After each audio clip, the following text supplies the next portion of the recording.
Hello साथियों, कैसे हैं आप सब। उम्मीद करता हूं कि आप सब बहुत अच्छे होंगे और अच्छे से अपनी तैयारी कर रहे होंगे। तो चलिए साथियों, कल मैं आपके लिए पहली क्लास लेकर आया था हिंदी की। आप ज़रूर कमेंट करके बताइएगा वो क्लास कैसी लगी। और आज आपकी दूसरी क्लास है, तो आप लोग भी आंसर्स करते रहें। बहुत इम्पोर्टेंट क्वेश्चन है, कोई भी परीक्षा हो, जैसा कि आप देख रहे हैं सामान्य हिंदी की क्लास लेकर आया हूँ आपके लिए। अगर कोई भी परीक्षा दे रहे हैं जिसमें हिंदी आती है तो इस क्लास को जरूर ज्वाइन कर लीजिए। अपने साथी जितने हैं सबको जो है शेयर कीजिए। बहुत अच्छी क्लास है, धीरे धीरे देखना इतना इम्प्रूवमेंट हो जाएगा इस क्लास में कि अगर आपने इसके नोट्स बनाए तो मैं समझता हूं कि आपको कहीं दोबारा पढ़ने की जरूरत नहीं पड़ेगी। चलिए, पहला प्रश्न है साथी आपके सामने, बताएं इसका आंसर क्या हो जाएगा। कह रहा है कि शीत का विलोम क्या होता है। तो शीत मतलब ठंडा होता है और उष्ण मतलब गर्म होता है। तो शीत का विलोम साथी क्या हो जाएगा, उष्ण हो जाएगा। क्लियर है। चलिए, बहुत अच्छी बात है।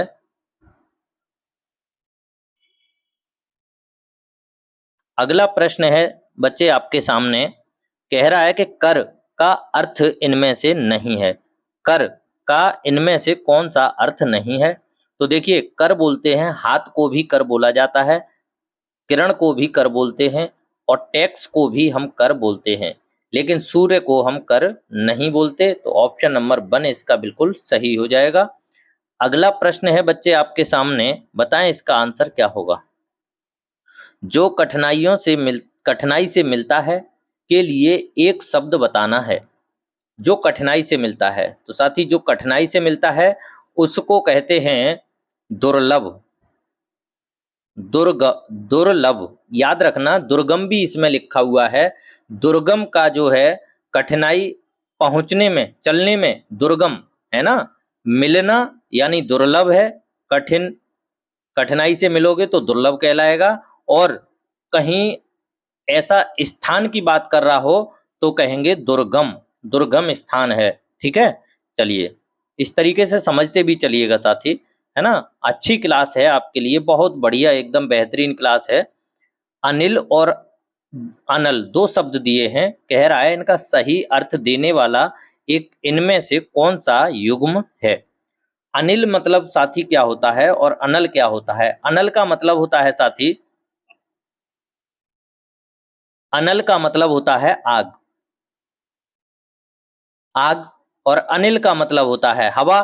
तो पहला ऑप्शन ही हमें नजर आ रहा है इसमें।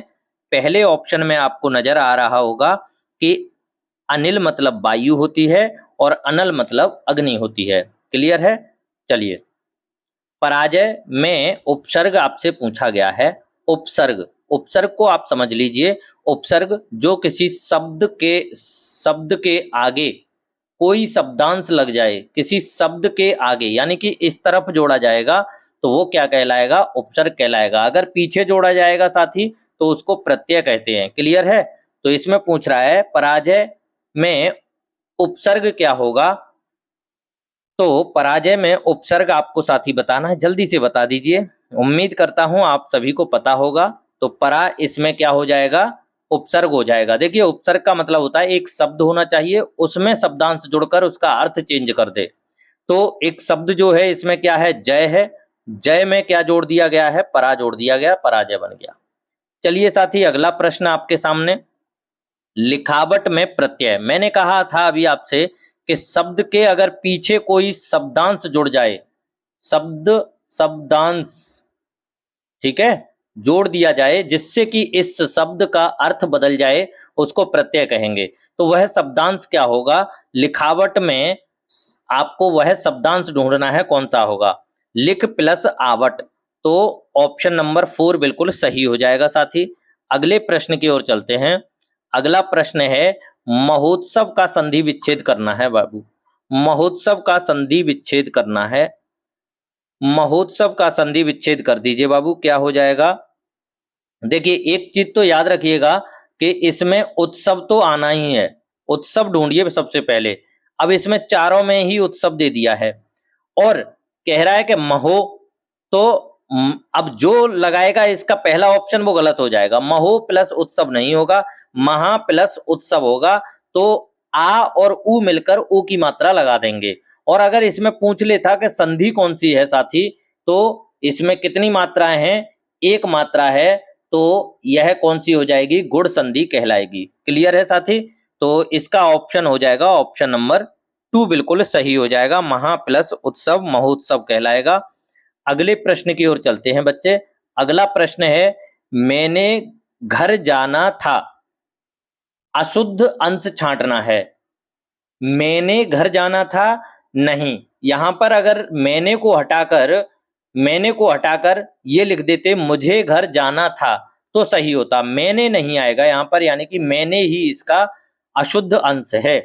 ठीक है, चलिए साथी, अगला प्रश्न है आपके सामने, देशभक्ति में समास है, देशभक्ति में कौन सा समास है, ये आपको बताना है बच्चे, बताइए। देखिए, ये द्वंद्व समास लिखा हुआ है और ये द्विग समास लिखा हुआ है। ठीक है, पढ़ने में अगर दिक्कत हो रही हो तो मैंने बता दिया है, ये द्वंद्व लिखा हुआ है, द्वंद्व लिखा हुआ है, और ये द्विग लिखा हुआ है, द्विग लिखा हुआ है। ठीक है, अब बताइए, देशभक्ति में देश के लिए भक्ति, और जहां कर्ता चिन्ह अगर आ जाए वहां होता है साथी आपका तत्पुरुष समास। क्लियर है? चलिए, देश के लिए भक्ति। अगला प्रश्न है बच्चे आपके सामने, कह रहा है बच्चा बताइए इसका आंसर क्या होगा। पुस्तक पढ़ी जाती है, पुस्तक पढ़ी जाती है, और इसमें आपसे बच्चा कह रहा है कि वाच्य बताइए, वाच्य क्या होगा। पुस्तक पढ़ी जाती है में वाच्य बताना है, तो पढ़ी जाती है, तो यहां पर हो क्या रहा है, कर्म हो रहा है, कर्म हो रहा है, यानी कि कर्म वाच्य यहां पर हो जाएगा साथी, पढ़ी जाती है कर्म वाच्य हो जाएगा। क्लियर है? बहुत बढ़िया। अगला प्रश्न है बच्चा आपके सामने, जरा बताएं, कामायनी के रचनाकार कौन है। कामायनी, कामायनी किसकी रचना है, ये आपको बताना है बच्चे। कामायनी के रचनाकार कौन है, बताइए भाई, कामायनी के रचनाकार बता दीजिए। तो जयशंकर प्रसाद की है कामायनी, कामायनी जयशंकर प्रसाद की है, और ठीक है, जयशंकर प्रसाद की है। सुमित्रा नंदन पंत की भी देख लीजिए एक, युगांत, जो कि बहुत पूछी जाती है, युगांत जो है सुमित्रा नंदन पंत की है रचना, और श्रीकांत त्रिपाठी निराला, ठीक है, निराला की जो है अनामिका, अनामिका इनकी रचना है, अनामिका इनकी भी एक लिख लीजिए। ठीक है, और महादेवी वर्मा की यामा लिख लीजिए, यामा, यामह। ठीक है, इसके लिए इन्हें पुरस्कृत भी किया गया था, तो इसको याद रखेंगे, महत्वपूर्ण है भाई, है ना। चलिए, गोदान पूछ रहा है किसका उपन्यास है साथी, तो गोदान इनमें से किसका उपन्यास है, तो मुझे लगता है ऐसा कोई साथी नहीं होगा जिसको ना पता हो। गोदान जो है मुंशी प्रेमचंद का उपन्यास है, बहुत अच्छा उपन्यास है ना। गोदान मुंशी प्रेमचंद का उपन्यास है, विश्व प्रसिद्ध है भाई ये, है ना, ये भी याद रख लीजिएगा, बहुत अच्छा उपन्यास है इनका ये। अगला प्रश्न है, बीजक, बीजक किसकी रचनाओं का संग्रह है, बीजक किसकी रचनाओं का संग्रह है, तो बीजक जो है साथी, बीजक का से खत्म और का से शुरू होगा, है ना, बीजक होगा तो का से कबीर शुरू होता है, आंसर हो जाएगा ऑप्शन नंबर 1। ठीक है, अच्छा, यहाँ पर जायसी नाम दे दिया है तो इनकी भी एक देख लीजिए, पद्मावत महत्वपूर्ण है, पेपर में पूछी जाती है, पद्मावत बार बार पूछी जाती है, पद्मावत। ठीक है, सूरदास की सूरसावली, साहित्य लहरी, इनको याद रखिएगा। तुलसीदास की सबसे प्रसिद्ध है दोहावली, ठीक है, रामचरितमानस, ठीक है, मूर्ति मंगल, जानकी मंगल, ठीक है, ये इस तरीके से इनकी है। आगे चलते हैं बच्चे, अगला प्रश्न है बच्चा आपके सामने, अंधेर नगरी, चौपट राजा, टकासिर खाजा, टकासिर भाजी। आजकल ये कविताएं नहीं मिलती हैं साथियों, पहले बहुत आया करती थी ये कविताएं, लेकिन अब तो गुम सी हो गई हैं, कहीं एकदम से गुम हो गई हैं भाई, अब तो ये कविताएं मिलती ही नहीं है ढूंढे से, है ना। तो चलिए, इस प्रश्न का आंसर बताइए, अंधेर नगरी चौपट राजा, है ना, कि किसकी रचना है भाई ये बच्चा, ये किसकी रचना है ये आपको बताना है। भारतेंदु हरिश्चंद्र बता रहे हैं कोई साथी, बिल्कुल सही बता रहे हैं, भारतेंदु हरिश्चंद्र। जिसने भी बताया है बहुत बढ़िया आंसर दिया है, भारतेंदु हरिश्चंद्र की है। वेरी गुड भाई, बहुत बढ़िया, है ना। इसके अलावा देखिए यहाँ पर जो नाम दिया है राकेश, मोहन राकेश, इनका आधे अधूरे, इनका उपन्यास है एक आधे अधूरे, उसको याद रख लीजिएगा, बहुत काम आएगा भविष्य में। ठीक है, जयशंकर प्रसाद का एक लिख लीजिए कामायनी, ये भी बहुत आता है भाई, बहुत आता है ना। और इसके अलावा भीष्म साहनी का रख लीजिए अपने पास लिखकर, तमस। और एक अगला प्रश्न देखते हैं अब, आपके सामने है साथी। मुदित मनोहर मानस देखा, मुदित मनोहर मानस देखा, पंक्ति में अलंकार पूछने की कोशिश कर रहा है बच्चे। अलंकार क्या होगा जल्दी से बता दीजिए। मुदित मनोहर मानस देखा, बताएं बच्चे, अलंकार क्या हो जाएगा, एक बार जल्दी से बता दीजिए भाई, अलंकार क्या हो जाएगा बच्चा, बताएं भाई। मुदित मनोहर,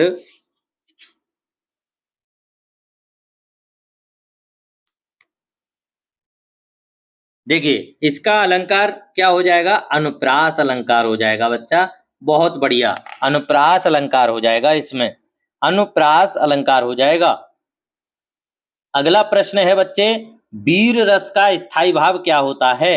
वीरता जहां होती है बच्चे, वहां क्रोध नहीं होता है, वहां उत्साह उत्पन्न होता है। ठीक है, वीर बच्चे जो होते हैं उनमें उत्साह भरा हुआ होता है, ना कि क्रोध होता है उनके अंदर। ठीक है, तो आप जो है क्रोध कभी मत लगा दीजिएगा।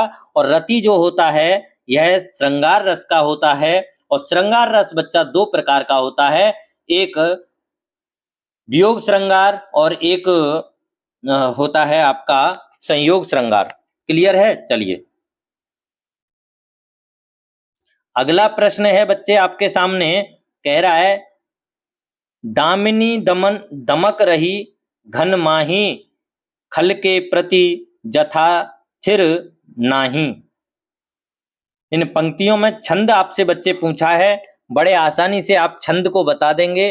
तो इनमें दो पंक्ति आपको नजर आ रही हैं, इनमें जो है आप जो है गिन लीजिए कितनी मात्राएं हैं, उसके आधार पर बड़े आसानी से आप छंद बता देंगे बच्चा। तो इसमें छंद क्या हो जाएगा, छंद क्या हो जाएगा जल्दी से बता दो भाई।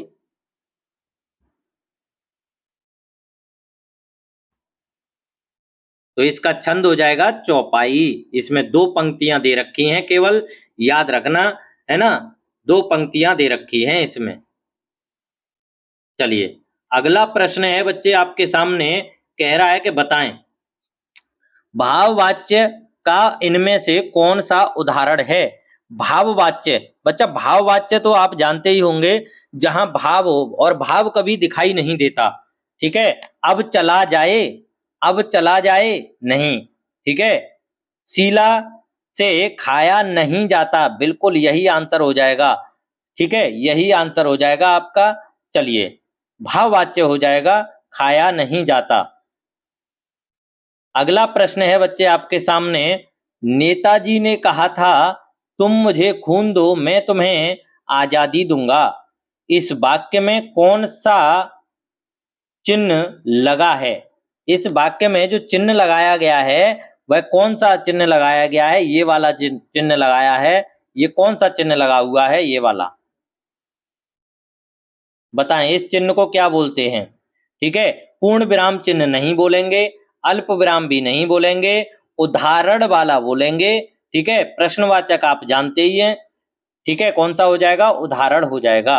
अगला प्रश्न है बच्चे आपके सामने, वह काम नहीं करता, वाक्य में अव्यय पद बताना है, अव्यय पद बताना है। वह होगा, नहीं होगा, काम होगा या करता होगा। वह काम नहीं करता, बताएं जल्दी से, अव्यय पद इनमें से कौन सा होगा। वह को आप चेंज नहीं कर सकते, जहां लिंग वचन कारक के आधार पर, ठीक है, चेंजेज आ जाएं वह अव्यय नहीं होगा। और जिस शब्द में लिंग वचन कारक के आधार पर चेंजेज ना कर पाओ वहां क्या हो जाएगा, अव्यय हो जाएगा। तो वह में कोई चेंज नहीं हो सकता लिंग वचन कारक के आधार पर। अगला प्रश्न है बच्चे आपके सामने, कह रहा है कि कौन से शब्द री की मात्रा का उपयोग हुआ है, यानी कह रहा है कौन से शब्द में री की मात्रा का उपयोग हुआ है। ये ऋषि वाले री की मात्रा का उपयोग हुआ है। तो यहां पर रा का प्रयोग तो हुआ है, लेकिन ये वाला रा आया है इसमें, ठीक है। वर्षा में ये वाला रा आया है, ठीक है। और रिपु में रा पे ऊपर मात्रा ये आ गई, तो ये तीनों ही गलत हो गए, बचा ये। तो देखिए इसमें ये जो लगा हुआ है ना, ये वाली यहाँ पर लगी हुई है, ठीक है। ऋषि की मात्रा ये वाली होती है, यानी कि अगर ऋषि की मात्रा पूछे तो ये वाली ऋषि की मात्रा होती है। क्लियर है साथी? चलिए, तो अगला प्रश्न बच्चे आपके सामने है, कह रहा है सा का उच्चारण स्थान आपसे पूछ रहा है। कंठ के अंतर्गत आता नहीं है, किसके अंतर्गत आता है? तालु के अंतर्गत आता है। और तालु के अंतर्गत क्या आता है? चा भी आता है। और दंत के अंतर्गत क्या आता है? मूर्धा के अंतर्गत क्या आता है? कंठ के अंतर्गत का आता है, याद रखना है ना। और मूर्धा में क्या आता है? क, च और टा आ जाएगा, और पा यहां आ जाएगा। यहां पा नहीं आएगा, यहां ता आएगा, ता ता, दांत से ता, ठीक है। चलिए साथी, अगला प्रश्न है बच्चे, अगला प्रश्न है आपके सामने, जरा बताइए। रा व्यंजन नहीं है, कौन से शब्द में रा व्यंजन नहीं है? रा व्यंजन नहीं है। तो यहां पर जो आपको नजर आ रहा होगा, यहां पर रा व्यंजन नजर नहीं आ रहा है आपको। क्लियर है? तो इसका आंसर बच्चे क्या हो जाएगा? रा व्यंजन नहीं है।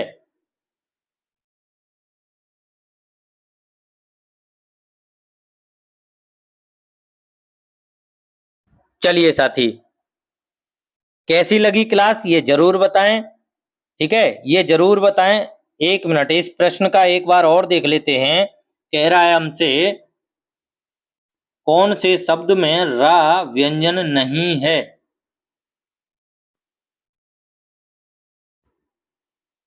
देखिए, बिल्कुल बिल्कुल सही बात है, ये गलत बता दिया मैंने, इसको सही कर लीजिए। रा व्यंजन नहीं है, तो यहाँ पर त्रा लिखा हुआ है साथी, यहाँ रा नहीं लिखा हुआ है। लेकिन यहाँ पर रा की मात्रा है, यहाँ भी रा है और यहाँ भी रा है, लेकिन यहाँ पर जो दे रखा है आपको वो त्रा दे रखा है, और त्रा खुद में एक व्यंजन शब्द, व्यंजन वर्ण है। क्लियर है? क्लियर है भाई? तो आज की क्लास यहीं तक है बच्चे। कैसी लगी क्लास ये कमेंट करके जरूर बताइएगा। बहुत बहुत धन्यवाद।